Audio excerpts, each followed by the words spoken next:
This is part of a short series I'm doing on debunking UFOs in ancient art.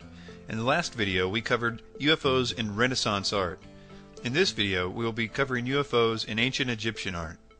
I want to make it clear that just because I'm debunking UFOs in ancient art, it doesn't necessarily mean that I think what people experience today in the area of abductions and UFO sightings necessarily mean that they are hallucinating or lying or anything else. In fact, I have a very specific idea about what is occurring in those cases.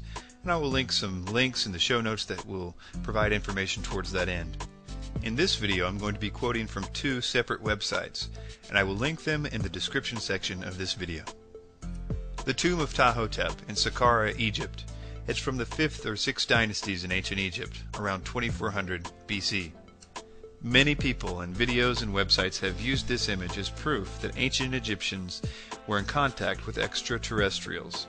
One website reads like this: "The implications of the discovery of this ancient stone picture that includes the alien are absolutely huge, and could be one of the most important clues to alien intervention into our ancient history ever made. This picture could explain why the Egyptians appeared to be so technologically advanced and how they were able to build the pyramids with such precision."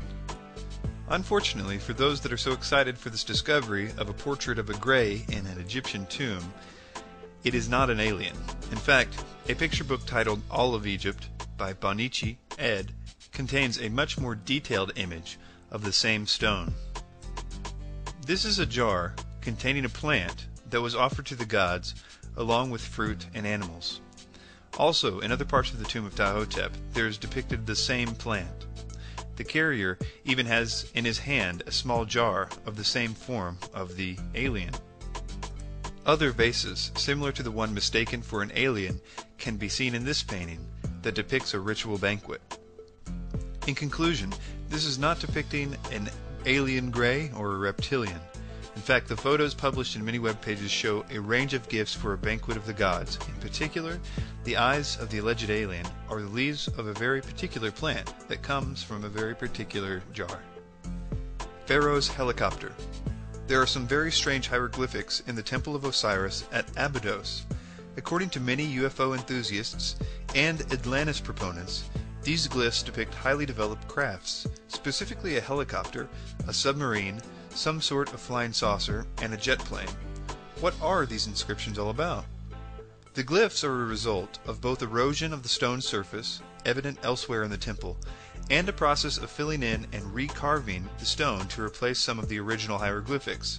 The technical term for such a surface that has been written on more than once is a palimpsest. The usurping and modifying of inscriptions was common in ancient Egypt throughout their history. The Abydos glyph was modified at least once in antiquity, and perhaps twice. Some of the filling has fallen out in places where the older and the newer inscriptions overlap, and the result is unique and odd-looking.